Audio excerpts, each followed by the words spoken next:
الرحمن علم القرآن خلق الإنسان علمه البيان يسبح لله ما في السماوات وما في الأرض الملك القدوس العزيز الحكيم هو الذي بعث في الأميين رسولا منهم يتلو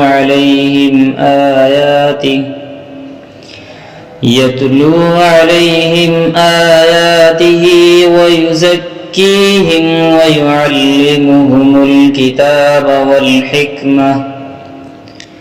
وإن كانوا من قبل لفي ضلال مبين وآخرين منهم لما يلحقوا بهم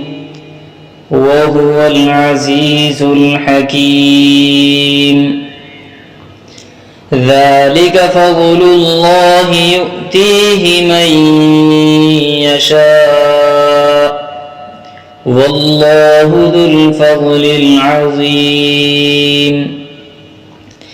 مثل الذين حملوا التوراة ثم لم يحملوها كمثل الحمار يحمل أسفارا بئس مثل القوم الذين كذبوا بآيات الله والله لا يهدي القوم الظالمين قل يا أيها الذين هادوا إن زعمتم أنكم أولياء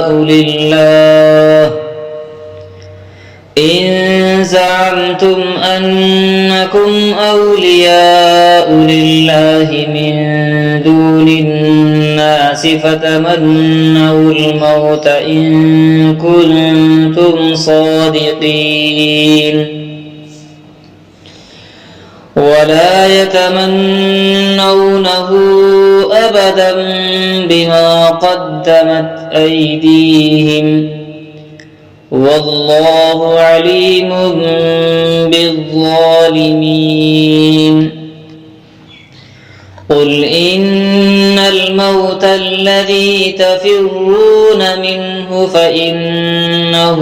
ملاقيكم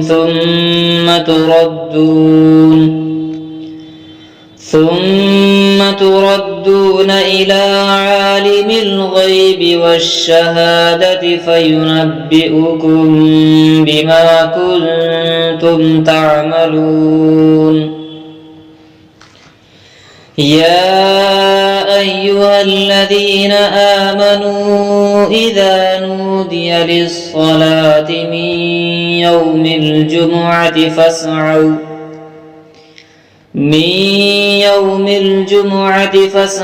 إلى ذكر الله وذروا البيع ذلكم خير لكم إن كنتم تعلمون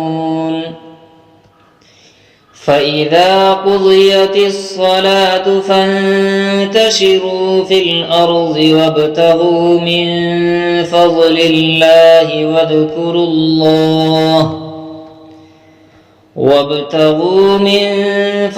الله واذكروا الله كثيرا لعلكم تفلحون وإذا رأوا تجارة أو لهوا انفضوا إليها وتركوك قائما قل ما عند الله خير من اللهو ومن التجارة والله خير الرازقين.